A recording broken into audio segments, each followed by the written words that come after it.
नमस्कार, maths by D के Sharma YouTube channel पे आप लोगों का स्वागत है। पर डे जो सेट हम लोग करते थे उसमें अगला सेट जो है आज हम लोग करेंगे, और इस सेट का भी पीडीएफ आप लोगों को Telegram channel maths by Telegram channel का नाम है मैथ्स बाय डी के शर्मा, यहाँ मिल जाएगा। इस चैनल को भी आप लोग ज्वाइन कर लेंगे, वहाँ सारा सेट का पीडीएफ आप लोगों को मिलते रहेगा, ठीक है ना। देखिए,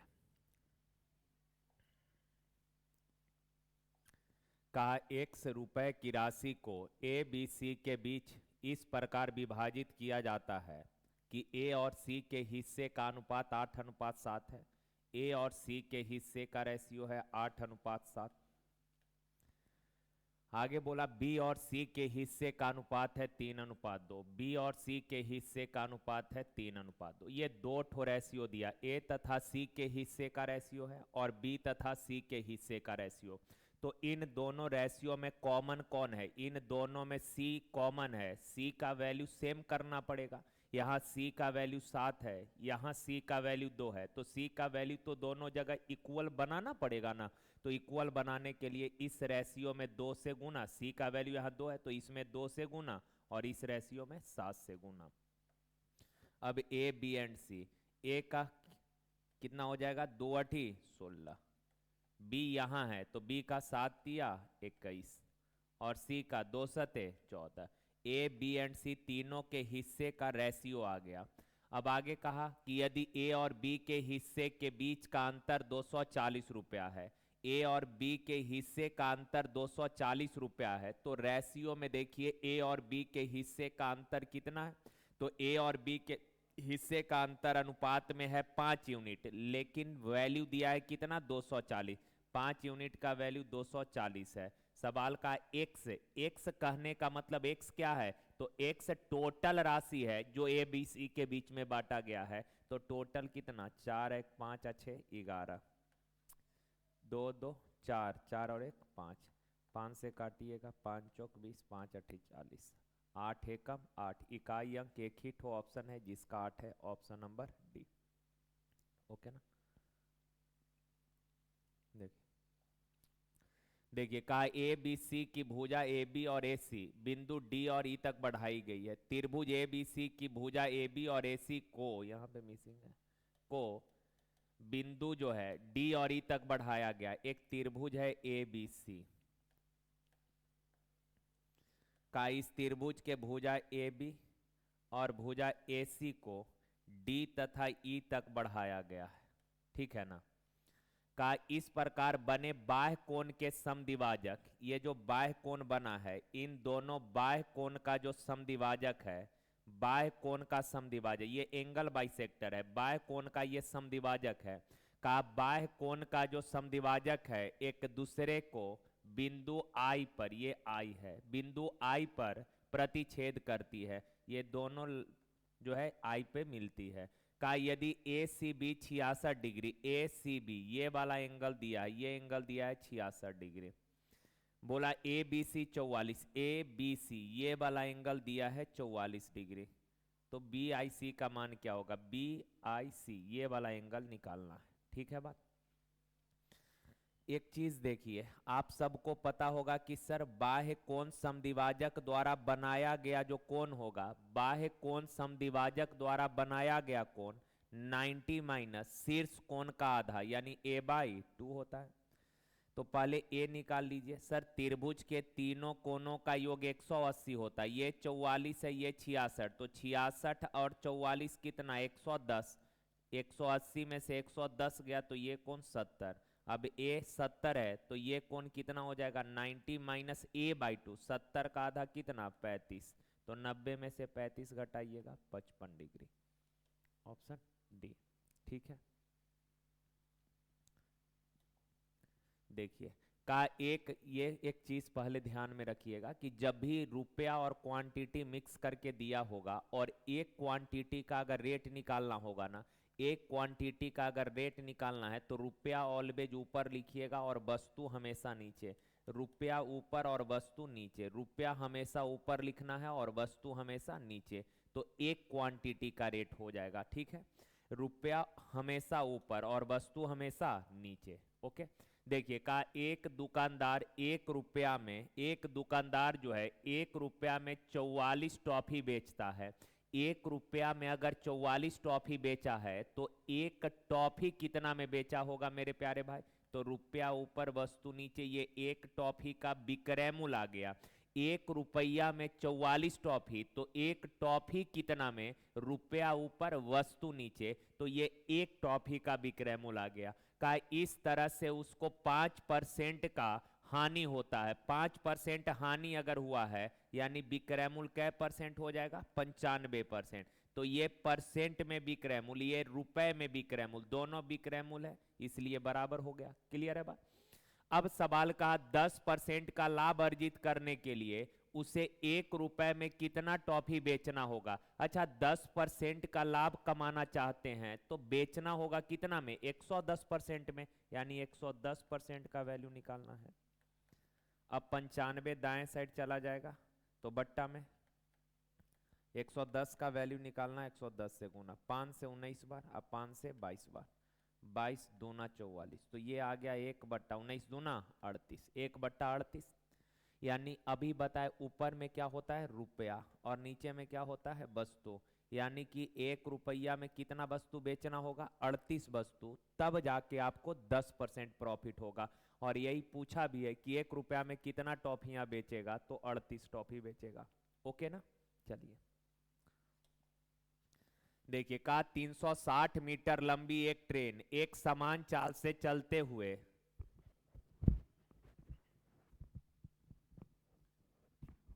कहा कि 360 मीटर लंबी एक ट्रेन एक समान चाल से चलते हुए किसी प्लेटफॉर्म को 55 सेकंड में पार करती है। सर प्लेटफॉर्म को 55 सेकंड में पार की है और प्लेटफॉर्म पर खड़े एक व्यक्ति को 24 सेकंड में पार की है, तो डबल क्रॉसिंग का घटना हुआ।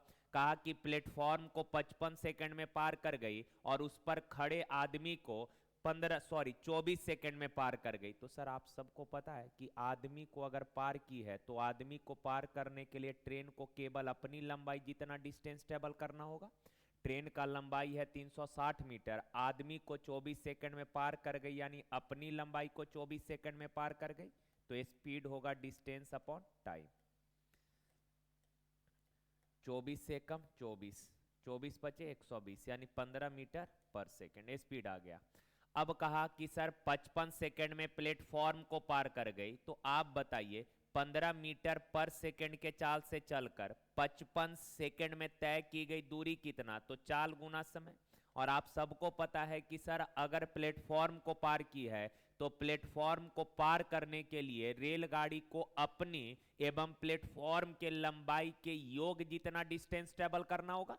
तो रेलगाड़ी 15 के चाल से चलकर 55 सेकंड में तय की गई दूरी कितना? चाल गुना समय, और ये जो दूरी आएगा ये रेलगाड़ी प्लस प्लेटफॉर्म का लंबाई आएगा, है ना। चाल गुना समय दूरी, ये भी दूरी हो गया। 55, 15 पचे 75, 15 पचे 75, हाथ मेरा 7, 15 पचे 75 7 82, 360 प्लस पी, 360 इधर आके घटेगा तो पी कितना? 5 6 465। ऑप्शन डी हो जाएगा। ठीक है, देखिए अब ये तो आसान सा सवाल है, इससे आसान कुछ हो सकता है क्या? देखिए डेसिमल के बाद 2 3 2 3 रिपीट हो रहा है तो 2 3 पर बार लगा देंगे, और रेकरिंग वाले संख्याओं को भिन्न में लिखना है तो इसमें तो किसी को कोई दिक्कत हो ही नहीं सकता है। सर डेसिमल के बाद जो है उसको एज इट इज लिखिए, 2 अंक पे रेकरिंग है तो बट्टा में 2 ठो 9 लिख लीजिए, 23/99। ठीक है, देखिए का राहुल की आयु रमेश की आयु की 66 से 2/3% है। राहुल का जो एज है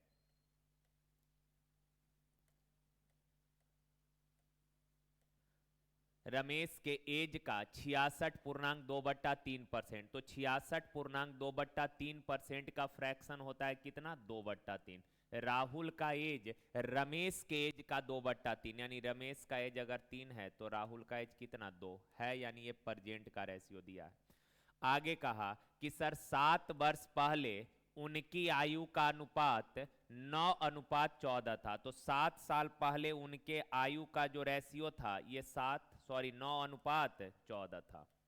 तो कहा उनकी वर्तमान आयु का योग। आप सबको पता है किसी भी सर्टेन टाइम में दो व्यक्ति के एज का जो गैप होता है वो सेम होता है, यानी एक व्यक्ति का एज जितना बढ़ेगा या घटेगा उस निश्चित टाइम के अंदर दूसरे व्यक्ति का एज भी उतना ही बढ़ेगा या घटेगा। तो यहां देखिए तो गैप सेम है क्या, जरा देखिए दोनों का डिफरेंस सेम है। यहाँ डिफरेंस है 7 का, यहाँ डिफरेंस है 11 का, डिफरेंस सेम नहीं है तो सेम बनाइए। 2 और 3 का अंतर 1 से गुना करेंगे कोई फर्क पड़ेगा नहीं।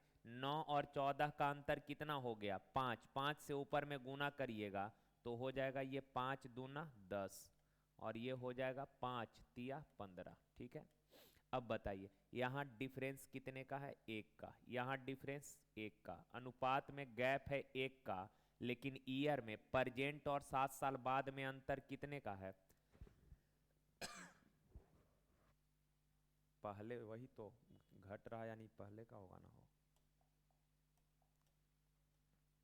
तो बताइए तो अनुपात में अंतर 1 का है, अनुपात में अंतर 1 का, पर ईयर में कितने का, तो परजेंट और 7 साल पहले के बीच का गैप 7 साल ही ना, तो 1 यूनिट का वैल्यू 700, 1 यूनिट 7 ईयर है, 1 यूनिट 7 साल है। तो कहा उनकी वर्तमान आयु का योग, राहुल का परजेंटेज 10, रमेश का परजेंटेज 15, दोनों के परजेंट एज का योग कितना 10 और 15 25 यूनिट, 1 यूनिट बराबर 7 है तो 25 यूनिट बराबर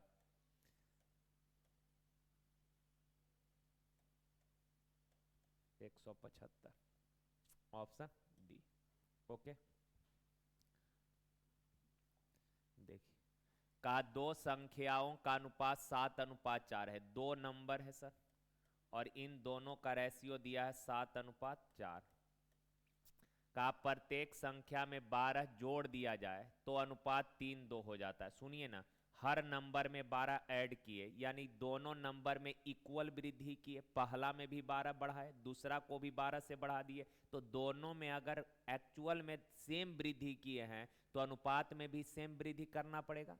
तो यहाँ तो कम ही हो रहा है तो रेशियो अरेंज करिए, नीचे वाला के अंतर से ऊपर में गुना, कोई फर्क पड़ेगा नहीं, 3 2 का अंतर 1, 1 से करने पर कोई फर्क नहीं पड़ेगा, 7 और 4 का अंतर 3, 3 से नीचे गुना कर दीजिएगा तो ये हो जाएगा मेरे प्यारे भाई 3 तिया 9 और 3 दूना 6। अब देखिए अनुपात में कितने का वृद्धि हुआ है, दोनों जगह 2 2 का, अनुपात में 2 का वृद्धि हुआ पर एक्चुअल में 12 का वृद्धि, तो 1 यूनिट बराबर कितना 6। अब 1 6 है तो संख्याओं का योग ज्ञात करें। देखिए संख्या का योग निकालना है तो सर संख्या का योग यानी ये तो नया वाला संख्या है ना, 12 12 बढ़ाए उसके बाद का ये रेशियो, ये नया वाला रेशियो, ओरिजिनली तो संख्या ये था ना, तो संख्या का योग कितना 7 और 4 11, 1 बराबर 6 तो 11 बराबर 11 6 66। ठीक है, देखिए का दो संख्या का गुणनफल 1500 है और उनका HCF 10 है।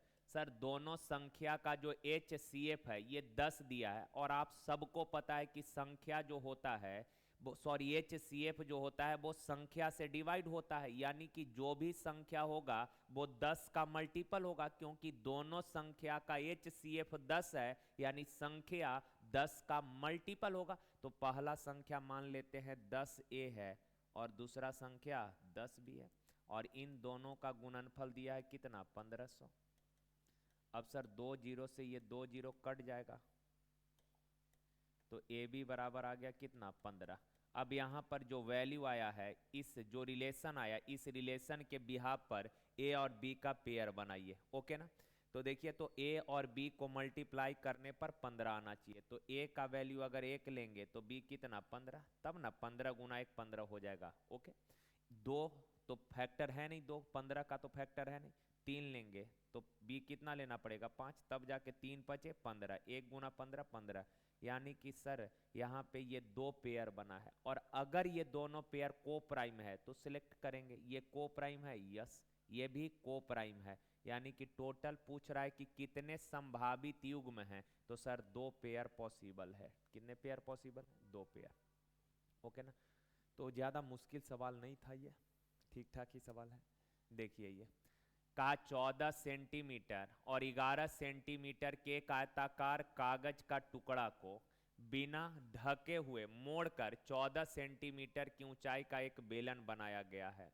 तो का बेलन का आयतन क्या होगा? देखिए ना, बेलन का जो ऊंचाई है ये दिया है कि कागज के टुकड़ा को मोड़कर 14 सेंटीमीटर ऊंचाई एक बेलन बनाया है, यानी कि जो बेलन बनाया उसका हाइट 14 है। हाइट कितना है? 14। तो अपना जो आयताकार सीट होगा, ये सीट इस तरह का है और हाइट 14 है, तो ये 14 हो जाएगा। तो ये चौड़ाई कितना लेना पड़ेगा? 11 लेना पड़ेगा। लंबाई ज़्यादा है, ये 14, ये 11। अब कहा इस सीट को मोड़कर बेलन बनाए। एक बात बताइए, जैसे देखिए तो ये आयताकार सीट है ना, ये आयताकार सीट है, इसका लंबाई कितना है? 14 है, ये 14 है और ये चौड़ाई कितना है? 11 है। अब का इसको मोड़कर बेलन बना दिए है। ध्यान से, अगर इसको मोड़े हैं तो ये ध्यान रखिएगा 11 है, ये वाला लंबाई कितना है? 11 है। अब इसको जब मोड़कर बेलन बनाइएगा, जब बेलन बनाएंगे तो ये बताइए, ये जो है गोल तो है नहीं, समझ जाइएगा ना यार, इतना क्या। अब बताइए तो ये जो होगा ढक्कन का परिमाप नहीं होगा, ये ढक्कन यानी बेलनाकार जो भाग है उसके ढक्कन का ये परिमाप होगा। और परिमाप जो है ये कितना, ये जैसे इसको मोड़कर बेलन बना दिए, अब इसको मोड़कर जो बेलन बनाइएगा तो ये वाला जो कंप्लीट ढक्कन का जो ये लंबाई है, ये वाला कंप्लीट जो परिमाप या परिधि है, ये किसके बराबर होगा? 11 के बराबर। और ढक्कन जो है ये वृत्ताकार है, तो इसका परिमाप या परिधि क्या होगा? 2 पाई आर। लेकिन दिया है लंबाई कितना? 11। 11 से एक बार, 11 से 2 बार, तो आर बराबर क्रॉस करेंगे 7 एकम 7 अब बट्टा 2 दूना 4, तो रेडियस आ गया 7/4। अब रेडियस 7/4 है का बेलन का आयतन, बेलन का वॉल्यूम क्या होता है मेरे प्यारे भाई? पाई आर स्क्वायर एच। तो पाई का वैल्यू 22/7, आर स्क्वायर यानी 49/4 का स्क्वायर 16 इंटू एच कितना है? 14। काट लीजिए, 7 दूना 14, 2 अठी 16, 2 दूना 2 चौक 8 और 2 से 11 है ना। तो 11 नमा 99, हाथ में रहो, 11 चौक 44, 44 और 9 53 और बट्टा 4, तो 4 से एक बार, 4 तिया 12, 4 चौक 16, 0 4 7 28, 4 5 20, 134.75 ऑप्शन नंबर सी। ठीक, देखिए का एक खरगोश 5 छलांग उतने ही समय में पूरा करेगा जितने समय में कुत्ता 3वीं छलांग पूरी करता है। कहा कि रैबिट जो है जितने समय में 5 छलांग लगाएगा, डॉग उतने ही समय में 3 छलांग लगाएगा, यानी टाइम दोनों का सेम है। जितने समय में जितने समय में खरगोश 5 छलांग लगा ले, उतने ही समय में कुत्ता 3 छलांग लगाता है। कहा खरगोश एक छलांग में, ये 5वीं नहीं है, का खरगोश एक छलांग में 2 मीटर और कुत्ता एक छलांग में 4 मीटर। एक बात बताइए, खरगोश एक छलांग में 2 मीटर तो 5 छलांग में कितना मीटर? 10 मीटर। और कुत्ता एक छलांग में 4 मीटर तो 3 छलांग में 12 मीटर। यानी कि किसी भी सर्टेन टाइम, एक निश्चित समय में, एक इक्वल टाइम में रैबिट 10 मीटर डिस्टेंस ट्रेवल करता है और डॉग 12 मीटर डिस्टेंस ट्रेवल करता है। तो इनके बीच का अंतर कितने मीटर का हो गया? डिफरेंस क्या मीटर का है? 2 मीटर का। अब सवाल कहा कि सर यदि खरगोश और कुत्ते का प्रारंभिक अंतर 10 मीटर है तो कुत्ते द्वारा कितनी छलांग में खरगोश पकड़ा जाएगा? देखिए ना, सर्टेन टाइम में डॉग और रैबिट द्वारा जो डिस्टेंस ट्रेवल किया जाता है उसके बीच का अंतर कितना है? 2 मीटर। 2 मीटर का डिफरेंस कब है? जब डॉग 3 छलांग मारता है तब 2 मीटर का डिस्टेंस है। नहीं समझे? 2 मीटर का अंतर है कब? जब रैबिट 3 छलांग लगाता है। अगर खरगोश के बारे में पूछ रहा होता कि खरगोश को कितना छलांग लगाना पड़ेगा तो यहाँ खरगोश का कंसीडर करते। डॉग के बारे में पूछा है तो डॉग का कंसीडर किए कि 2 मीटर का फासला बन रहा है जब कुत्ता 3 छलांग लगाता है।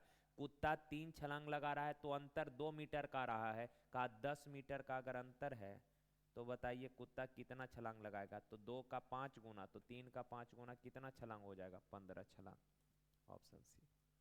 ओके, चलिए ये देखिए, का एक धनराशि का साधारण ब्याज 12 सही 2/4%। अच्छा 12 सही 2/4 पता है, ये 2 से काटिएगा 2 बार, यानी ये 12.5% है। बस भ्रमित करने के लिए 2/4 लिख दिया है। 12 सही 2/4 1/2 हो जाएगा, यानी 12.1/2 यानी 1/8% होगा। अगर नहीं तो आप सॉल्व कर लीजिए। 12 चौक 48, 48 और 2 50/4, हटाइएगा तो 100, 50 एकम 50 दूना 100, यानी 1/4 दूना 8। तो कहा कितने वर्षों में मूलधन के बराबर ब्याज मिलेगा। सुनिए ना, रेट होता है 1 ईयर का ब्याज। रेट क्या होता है, 1 ईयर का ब्याज। तो का रेट है 12.2/4%। 12.2/4% का फ्रैक्शन हुआ 1/8, यानी कि प्रिंसिपल 8 है। प्रिंसिपल कितना है, 8 है। तो 1 ईयर का जो ब्याज है, 1 साल का जो ब्याज है वो कितना है, 1 है। 1 साल का ब्याज कितना है, 1 है। 1 साल का ब्याज कितना, 1। तो सवाल कहा कि कितने समय में ब्याज जो है मूलधन के बराबर हो जाएगा, यानी कि 8 रुपया ब्याज कितने समय में हो जाएगा। 1 रुपया का ब्याज मिल रहा है 1 साल में, तो 8 रुपया का ब्याज मिलेगा कितने साल में, 8 साल में। इससे आसान कुछ हो सकता है। ठीक है, देखिए कहा 14 व्यक्तियों में से पहले 13 व्यक्ति का औसत वजन 78 केजी है। इसको पहले बेसिक समझिए। कहा कि यार 14 लोग हैं, उनमें से पहले 13 लोगों का जो औसत वजन है वो 78 केजी है। एक बात बताइए, 13 लोग का औसत वजन 78 केजी है, तो 13 लोग का टोटल वजन क्या हो जाएगा, 13 गुना 78। कोई दिक्कत नहीं। का 14वें व्यक्ति का वजन सभी 14 व्यक्ति के औसत वजन से 39 केजी अधिक है। ये लाइन इंपॉर्टेंट है। का 14वें व्यक्ति का जो वजन है सभी 14 व्यक्तियों के औसत वजन से 39 केजी अधिक है। तो पहले ये बताइए, पूरे ग्रुप का एवरेज कुछ मान लेते हैं। पूरे ग्रुप का एवरेज मान लेते हैं x केजी है, और ग्रुप में 14 लोग हैं, उनका एवरेज x है, तो टोटल कितना हो जाएगा, टोटल वजन 14x हो जाएगा। अब कहा कि 14वां व्यक्ति का जो वजन है सभी 14 व्यक्तियों के औसत वजन से 39 केजी अधिक है। सभी 14 व्यक्ति का औसत वजन कितना है, x, और इससे 39 केजी अधिक है 14वां व्यक्ति का वजन।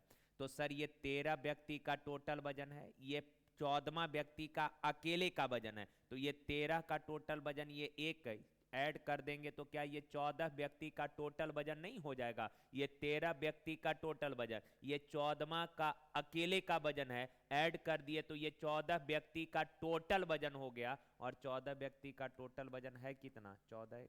काम खत्म। अब देखिए तो 13 8 104, हाथ में रहा 10, 13 7 91 10 101 और 39 जोड़ दीजिए, 9 4 13, 4 और 1 5 0 1। अब प्लस x है तो x उधर लेकर चले जाइए, तो x उधर जाके घट जाएगा 13x। 13 से काटिए, 13 8 13 1 कम, तो x का वैल्यू कितना हो गया, 81। x का वैल्यू 81 है। x अगर 81 है तो का 14वें व्यक्ति का वजन, देखिए ना 14वें व्यक्ति का वजन कितना है, 14वें व्यक्ति का वजन एवरेज से 39 ज्यादा, यानी x प्लस 39 ना है, तो x का वैल्यू 81 या प्लस का 39, यानी कि 120 केजी। 120, option D. तो ये तो बेसिक अप्रोच हो गया, समझ में भी ये थोड़ा अच्छे से लोगों को आता है, पर दिक्कत ये है कि कैलकुलेशन इसमें बहुत ज़्यादा करना पड़ेगा, है ना। तो इसको थोड़ा सा आप मेंटली कर सकते हैं। सुनिए, करना कुछ नहीं। कहा कि 14वें व्यक्ति का जो वजन है पूरे ग्रुप के एवरेज से 39 ज़्यादा है। पूरे ग्रुप, और एवरेज मतलब पता है सबको बराबर करना, सबको क्या करना, बराबर करना। जब पहले से 13 लोग था जिनका औसत वजन 78 केजी है, 13 लोग का औसत वजन 78 है, यानी कि उन 13 में से प्रत्येक, औसत मतलब पर बॉडी, सबको इक्वल करना, यानी 13 लोग का एवरेज 78 है, कहने का मतलब सबका एज 78 साल है। ठीक है, 14वां व्यक्ति आया ना जिसका एज पूरे ग्रुप के औसत से 39 ज्यादा, तो सर वो 39 ज्यादा लेकर आया, तो 39 अगर ज्यादा लेकर आया तो सबको बराबर करना पड़ेगा ना। तो 39 जो है ज्यादा है सबके एवरेज से, सबके एवरेज से 39 ज्यादा है, तो इस 39 को 13 लोगों में इक्वली डिवाइड कर देंगे, तब जाके 14 लोगों का इक्वल हो जाएगा। तो 39 को 13 में डिवाइड करेंगे तो प्रत्येक को 39/13 यानी 3-3 मिलेगा। तो आप बताइए, पहले से उन सबका वजन था 78, 3 और मिल गया तो सबका वजन हो गया कितना, 81। 78 और 3 यानी कि पहला, दूसरा, तीसरा, 14, 14 में से प्रत्येक का वजन हो गया 81 81। तो ये सबका वजन 81 81 है, यानी एवरेज वजन है 81। और कहा कि 14वां का जो वजन है पूरे ग्रुप के एवरेज से 39 ज्यादा है, तो 81 + 39 कर देंगे 120। तो ये मौखिक हो जाएगा, पर थोड़ा सा सोचना पड़ेगा कि सर एवरेज मतलब सबको इक्वल करना। 13 लोग का औसत 78 था, यानी कि 13 में से प्रत्येक का एज 78 78 है। 14वां व्यक्ति जो आया का पूरे ग्रुप के एवरेज से 39 ज्यादा लेकर आया, तो ज्यादा लेकर आया तो उसको काटिए और सब में इक्वल बांट दीजिए। तो 39 ज्यादा है, सबके पास जितना उससे 39 ज्यादा है, तो 39 को बाकी के 13 लोग जो बचे हैं उनमें बांटना है। तो 39 को 13 से डिवाइड किए तो 3, यानी 3 3 सबको दे दिए। पहले से था 78, 3 और मिल गया तो सबका हो गया कितना, 81। अब सबका हो गया इक्वल, यानी सबका 81 81 81, अर्थात पूरे ग्रुप का एवरेज 81 हो गया। और 14वां का जो वजन है ग्रुप के एवरेज से 39 ज्यादा है, तो 81 + 39 कितना, 120। तो थोड़ा सा दिमाग तो जोड़ देना पड़ेगा।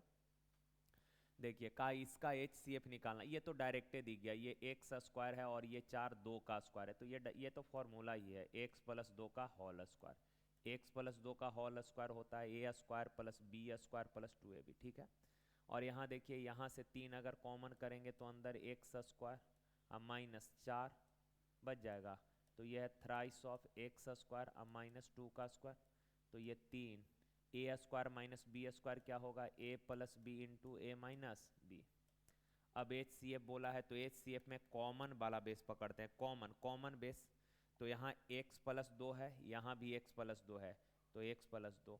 और मिनिमम पावर लेते हैं, तो यहाँ 2 है, यहाँ 1 है, तो मिनिमम वाला। इसके अलावा और दोनों में कोई कॉमन आपको दिख रहा है, x + 2 यहाँ भी है, x + 2 यहाँ भी है, इसके अलावा कुछ भी कॉमन नहीं है, तो HCF होगा x+।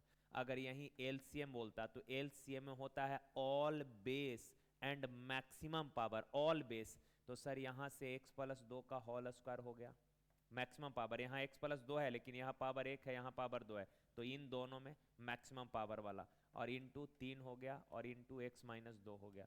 LCM बोलता तो ये आंसर हो जाता, ठीक है।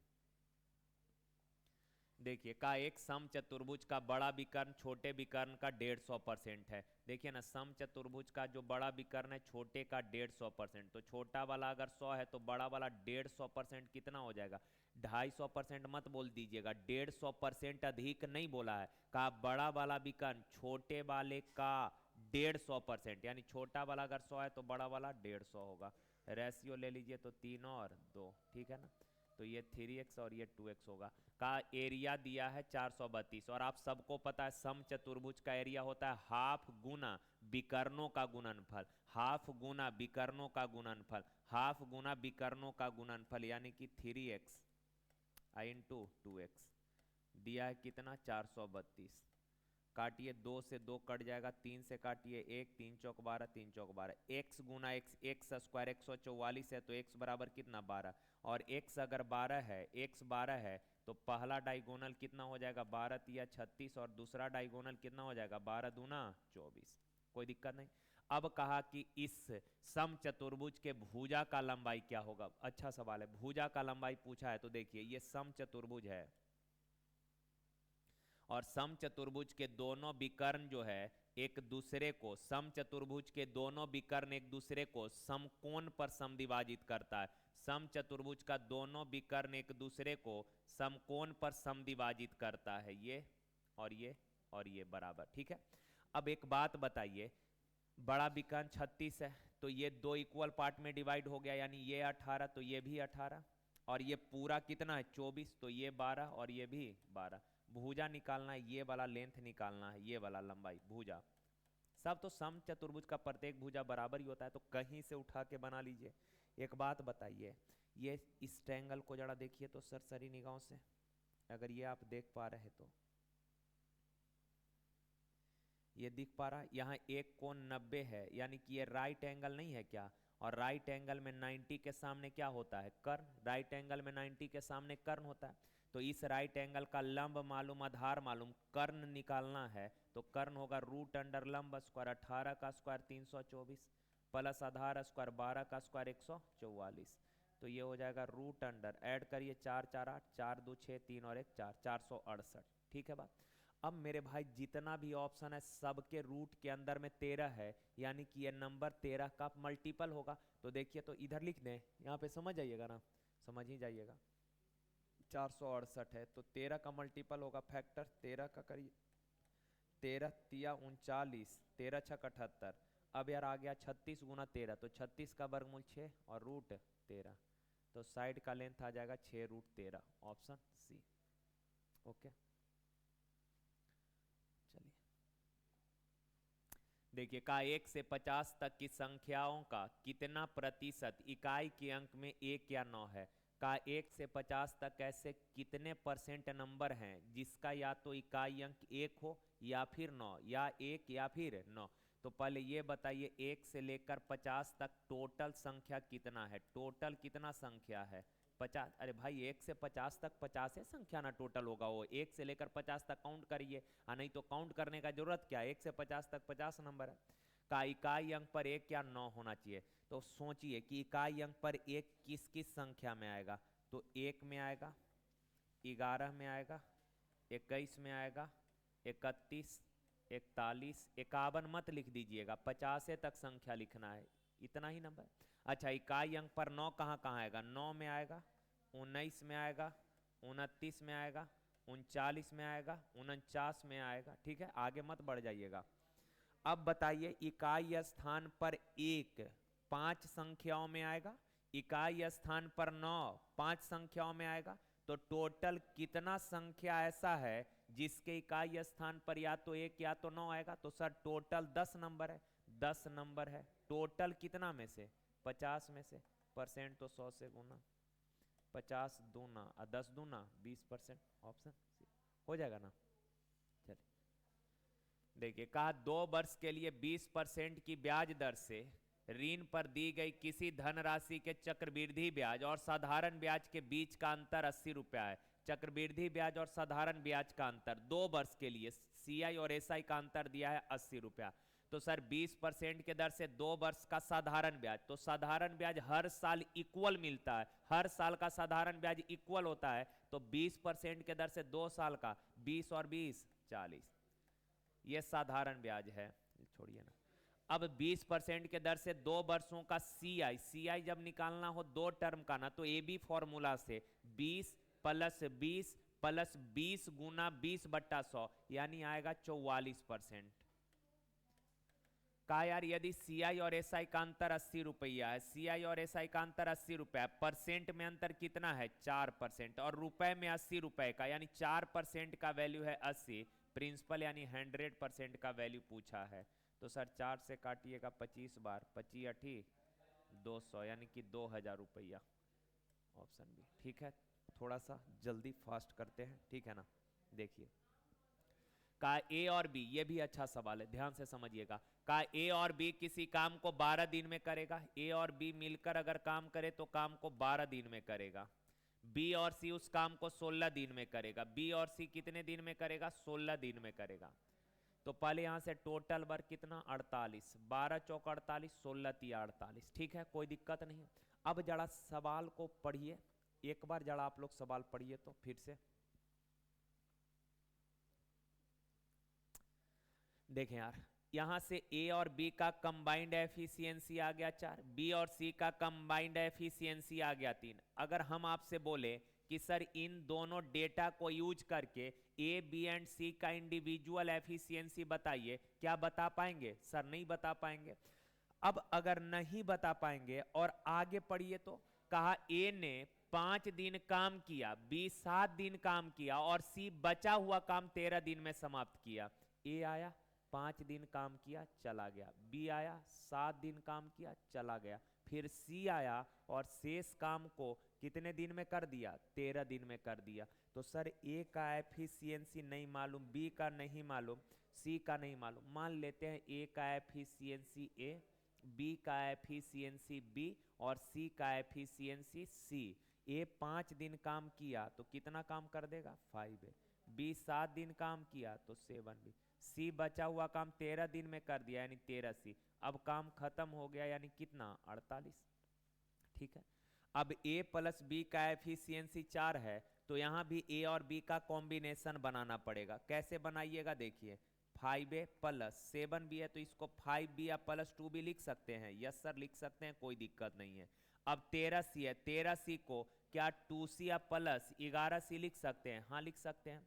अब देखिए तो इन दोनों को देखिए, 5 अगर कॉमन करेंगे तो अंदर क्या बन जाएगा, a प्लस बी आ जाएगा। यहाँ 2 कॉमन कर लेंगे तो अंदर क्या आ जाएगा, b प्लस सी। और फिर सिंगल बच गया 11c। अब बताइए 5 और इधर जो है 48 ये लिख देना है। अब बच्चा नहीं है कि मतलब आप हर स्टेप में बराबर 48 लिखते जाइएगा, क्योंकि माइंड में रखना है, टाइम खराब होगा वो सब लिखने में। अब a प्लस बी का एफिशिएंसी 4 है तो 4 पचे 20, b प्लस सी का 3 है तो 3 दूना 6, अब प्लस 11c बराबर कितना, 48। सर 20 अच्छे 26 उधर जाके घट जाएगा तो 11c बराबर 22 आ जाएगा। कट गया तो c बराबर 2, यानी c का एफिशिएंसी 2 है, c का क्षमता 2 है। का c अकेले पूरा काम कितने दिन में, तो सर टोटल काम है 48। c एक दिन में 2 काम तो 48 काम कै दिन में, c के एफिशिएंसी से डिवाइड कर दीजिए तो 24 दिन। ओके, तो अच्छा सवाल था ये, ठीक ठाक था। चलिए देखिए, का त्रिभुज ABC में एक ट्रायंगल है ABC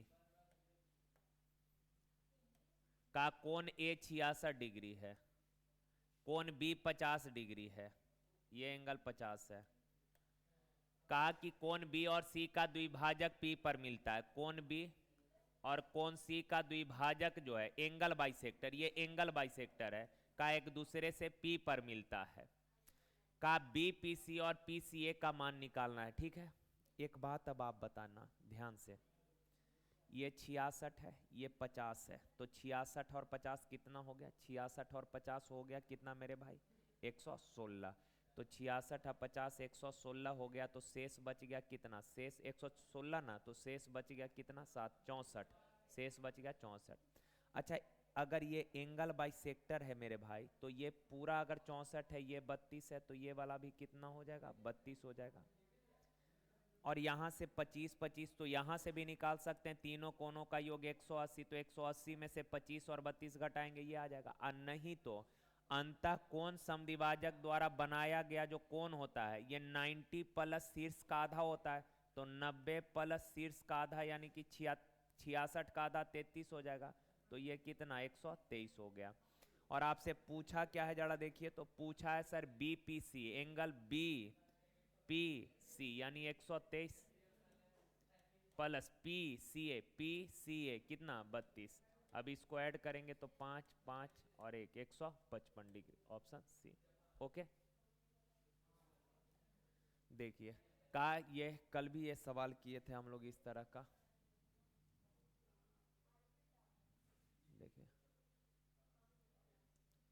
देखिए का A और B में विद्यार्थी का कुल संख्या 96 है। A और B में नंबर ऑफ स्टूडेंट कितने, दोनों को मिलाकर, A तथा B दोनों को मिलाकर कुल विद्यार्थी दिया है 96।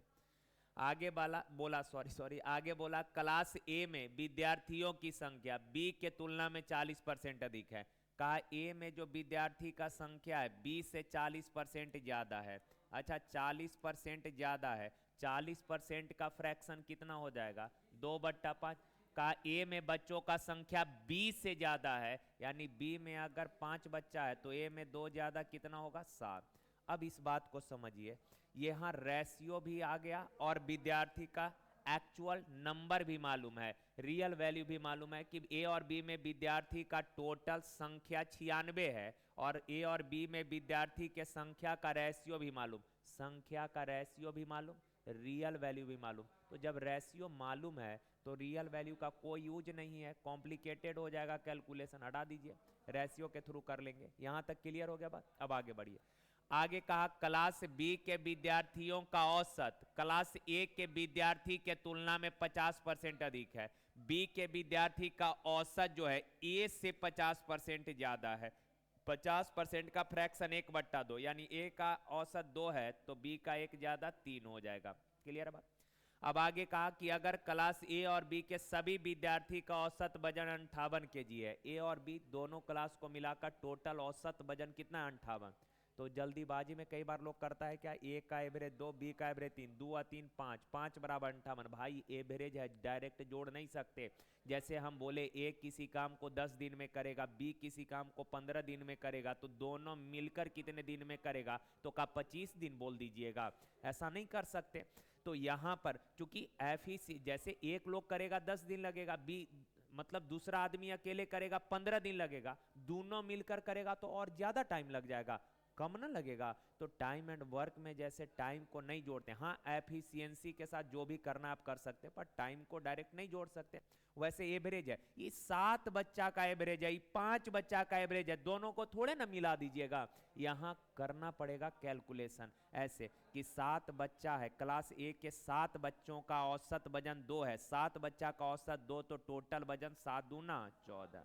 बी के 5 बच्चा का औसत 3 तो टोटल वजन 5 तिया 15। तो ये ए के 7 बच्चा का टोटल वजन, ये बी के 5 बच्चा का टोटल वजन, 7 और 5 12 बच्चा का टोटल वजन इतना है, टोटल इतना, तो औसत कितना 12 से डिवाइड कर दीजिए, एवरेज आ जाएगा। क्या बहुत गप करते हैं हो आप लोग। तो 15 और 14 कितना 29 अब बट्टा 12, लेकिन एवरेज दिया है कितना 58 kg। तो 29 से एक बार, 29 से 2 बार, तो यहां से 1 यूनिट बराबर कितना 12 दूना 24। 1 यूनिट अगर 24 है तो क्लास बी के विद्यार्थी का औसत वजन, बी का औसत वजन कितना, बी का औसत वजन 3 है, 3 1 बराबर 24, तो 3 बराबर 24 दिया 72 kg। ओके ना। चलिए देखिए, कहा किसी व्यवसाय में ए और बी के निवेश का रेशियो 14-15, ए का पूंजी है 14, बी का 15 का, और वर्ष के अंत में उनके लाभ का रेशियो 2-5 है। ए ने 3 महीने के लिए पैसा निवेश किया, बी कितने समय के लिए राशि निवेश किया। सिंपल है यार, ए 3 महीने के लगाया, बी कितने समय के लिए लगाया, ये पूछ रहा है। ए 3 महीने के लिए, बी कितने समय के लिए। आप सबको पता है पार्टनरशिप में सिंपल एक कॉन्सेप्ट होता है, लाभ बराबर पूंजी गुना समय। तो ए का पूंजी कितना है 14, एक पैसा लगा कै महीने तक, साफ साफ लिखा है, ए ने 3 महीने तक पैसा लगाया, तो ए का पूंजी 14 3 महीने तक रहा, तो लाभ पूंजी गुना समय, रेशियो दिया यानी बट्टा। बी का पूंजी 15, पूछ रहा है कितने समय के लिए, मान लेते हैं टी समय के लिए लगाया, तो पूंजी गुना समय लाभ है, और दोनों के लाभ का रेशियो कितना है 2/5। 5 से काटिए, 5 तिया 15, 3 से 3 कट जाएगा, 2 से 7 बार क्रॉस करिएगा तो टी बराबर कितना माह 7 माह। ऑप्शन नंबर डी ठीक है, हो जाएगा। देखिए, का चिड़ियाघर ए में जानवरों की संख्या और चिड़ियाघर बी में जानवरों की संख्या का अनुपात 6:5, ए और बी में जानवर के संख्या का रेशियो है 6:5। का यदि शुरुआत में चिड़ियाघर बी में 65 जानवर है, बी में शुरुआत में कितना जानवर है 65 जानवर है, ध्यान में रखना ये रियल वैल्यू दिया है 65 जानवर है। आगे कहा कि सर ये तो चिड़ियाघर ए से कितने जानवर को चिड़ियाघर बी में स्थानांतरित किया जाना चाहिए ताकि चिड़ियाघर ए और चिड़ियाघर बी में जानवरों के संख्या का अनुपात 6:7 हो जाए। सुनिए, कहा कि पहले ए और बी में जानवरों के संख्या का रेशियो था 6:5, अब ए से कितने जानवर को बी में स्थानांतरित कर दिए, तो बी में स्थानांतरित कर दें ताकि रेशियो 6:7 होगा। बस थोड़ा सा दिमाग पर जोड़ दीजिए, ए से अगर बी में स्थानांतरित किए या बी से ए में स्थानांतरित करिएगा, संख्या में कोई परिवर्तन होगा, संख्या में कोई परिवर्तन होगा भाई, जितना जानवर पहले होगा उतना ही जानवर अब भी होगा। उस चिड़ियाघर में मान लीजिए 2 कमरा है, एक कमरा और दूसरा कमरा, पहले दोनों कमरा को मिलाकर 50 जानवर, एक में 30 है एक में 20 है, 50 जानवर। अब हमने किया क्या, एक कमरा से 5 जानवर निकालकर दूसरा कमरा में रख दिए, तो अभी भी तो जानवर का टोटल संख्या 50 ही न रहेगा, टोटल संख्या सेम न रहेगा। हाँ रेशियो चेंज हो जाएगा पर टोटल पर तो कोई फर्क नहीं पड़ेगा। तो पहले टोटल जानवर था कितना 11, अब टोटल जानवर है कितना 13। तो भाई देखिए तो टोटल तो सेम करना पड़ेगा, सेम कहने का मतलब ऊपर में 13 से गुना कर दीजिए और नीचे में 11 से। 13 से गुना करिएगा तो बताइए, तो 13 से गुना करेंगे तो 13 छक 78, 13 छक 78, 13 पचे 65, और इसमें 11 से गुना करिएगा तो 11 सते 77 और 11 छक 66 हो गया। देखिए ए में कितने का कमी हुआ, ए में 12 का कमी हुआ, तो बी में कितने का वृद्धि हुआ 12 का, यानी ए से 12 निकाले हैं और बी में डाल दिया अनुपात में। अच्छा बी में जानवर का संख्या एक्चुअल में कितना था 65, लेकिन दिया भी है कितना 65, 65 यूनिट 65, तो 1 यूनिट 1, तो 12 यूनिट बराबर कितना होगा 12 हो जाएगा। कितना आसान हो गया। चलिए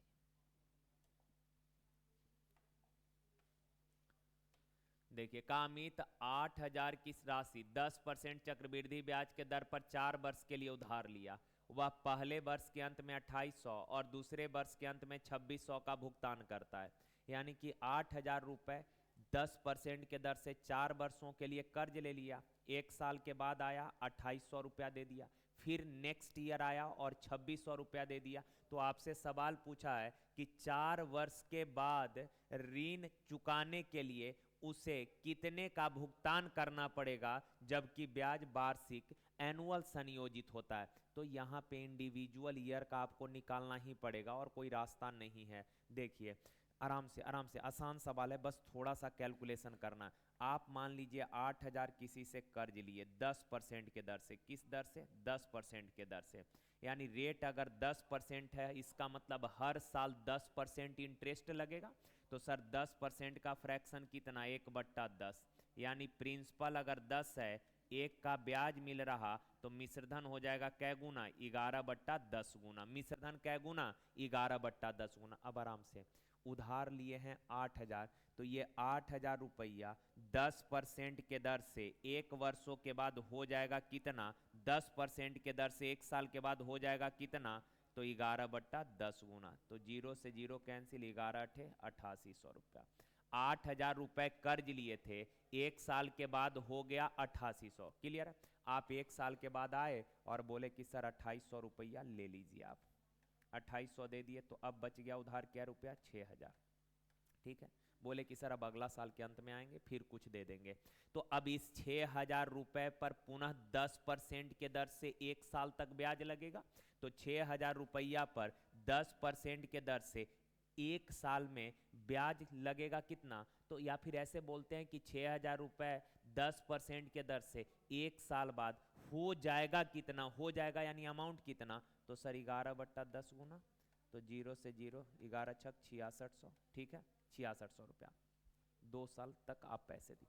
अब बोले कि सर अब नहीं आएंगे नेक्स्ट ईयर, अब सीधे 2 साल के बाद आएंगे, अब 2 साल के बाद आएंगे और आपका पूरा पैसा चुका देंगे। कितना बच रहा है 6600 था ना, नहीं सॉरी 6600 में से 2600 तो दिए ही, 2600 दिए हैं, सॉरी यार सॉरी, हमको लगा 2 बार निकाल चुके हैं। 2600 इसमें से दे दिए, 2600 दे दिए, तो अब बच रहा है कितना 4000 रुपया।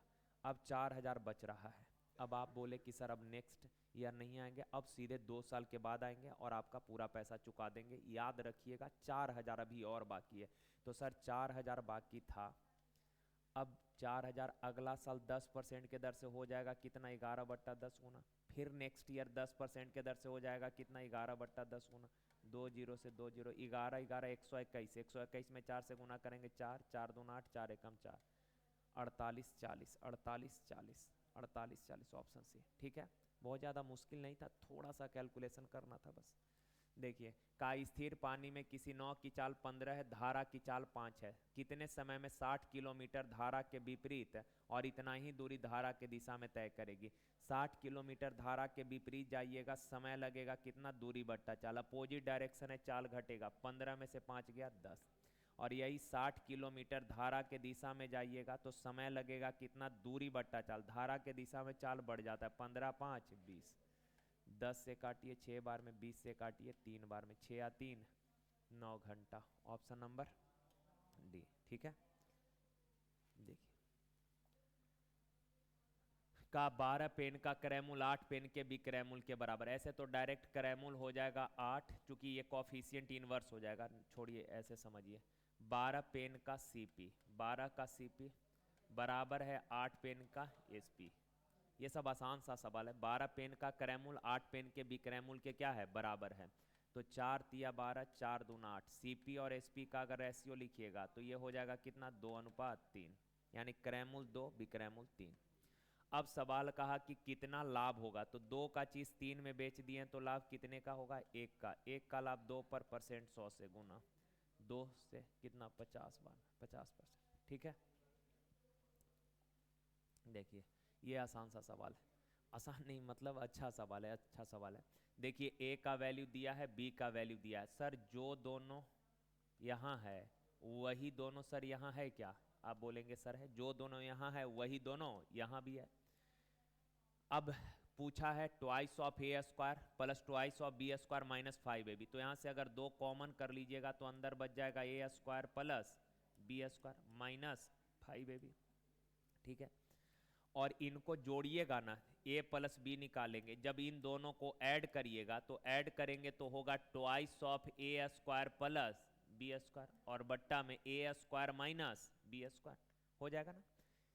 पहले भी इस तरीके का सवाल कई बार कराए हैं।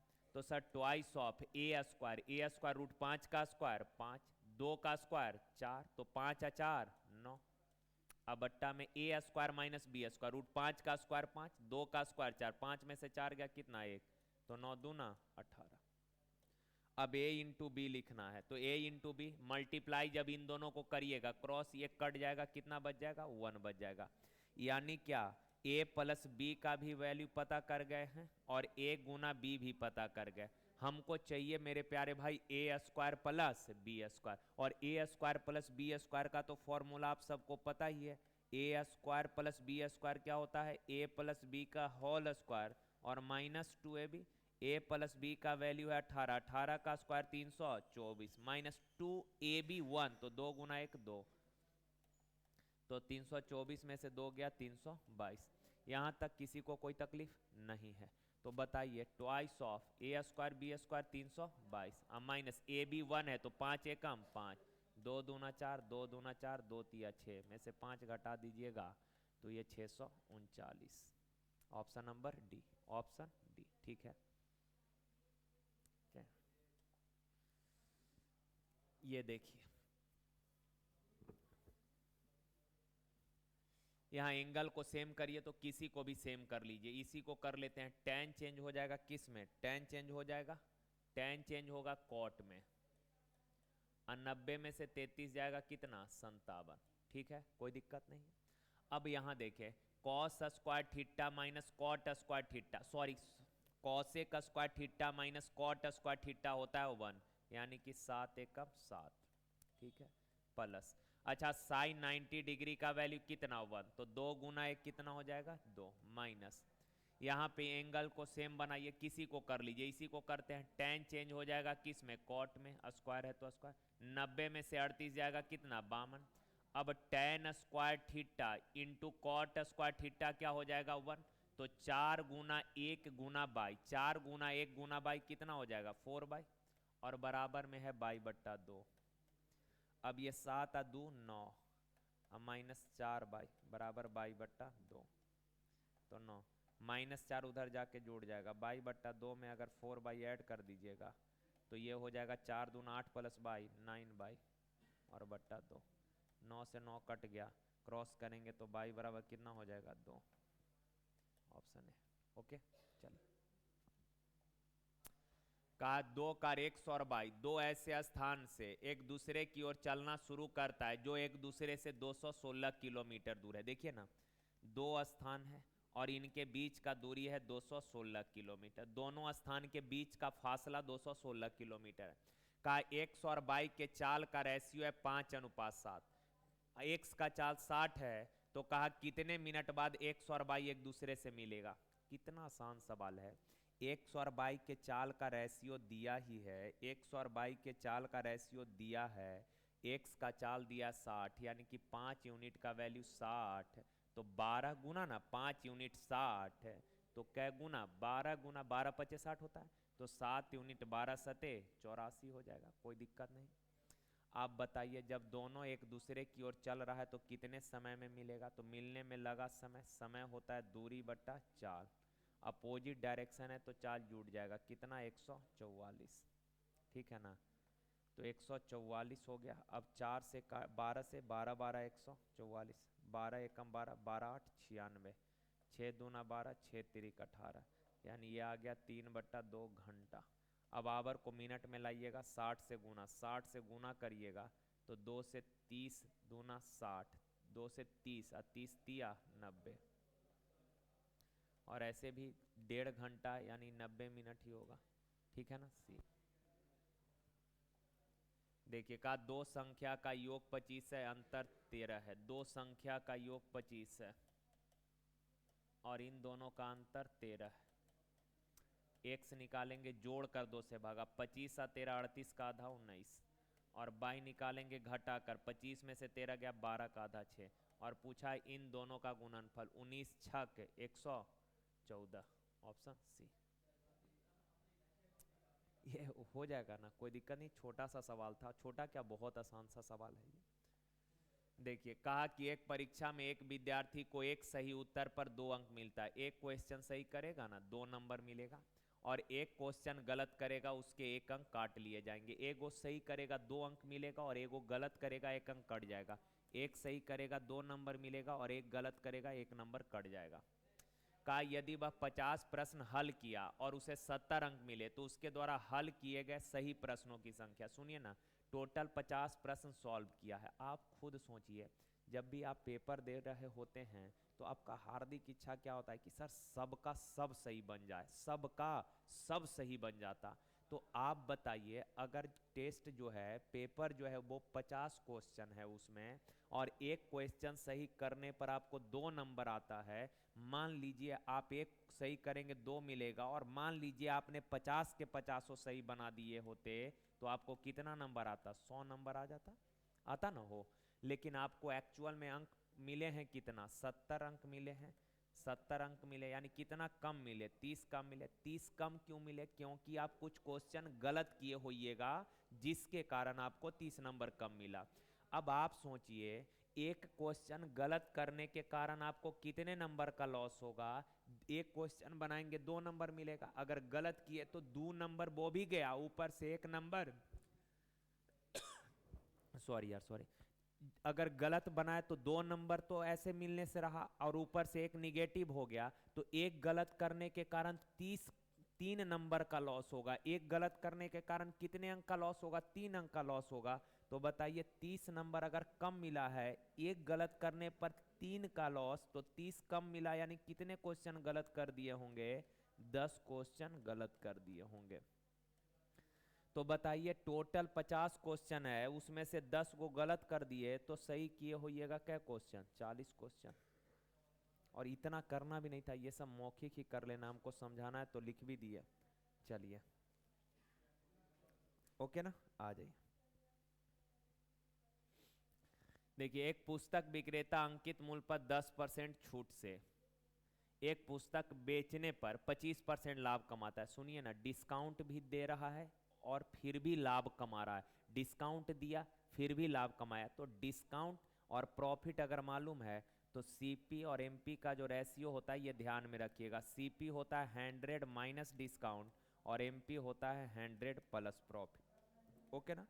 तो डिस्काउंट 10% दिया है तो 100 माइनस 10 सीपी 90, प्रॉफिट 25% हुआ है, 100 प्लस 25 125 एमपी, 5 से काटिए 18 बार में 5 से काटिए 25, 18:25, 18:25। करेमुल और अंकित मूल ही पूछा है, हाँ सीपीआई एमपी पूछा है 18:25। ओके, तो चलें आज के लिए यहीं तक मेरे प्यारे भाई। थैंक यू, धन्यवाद।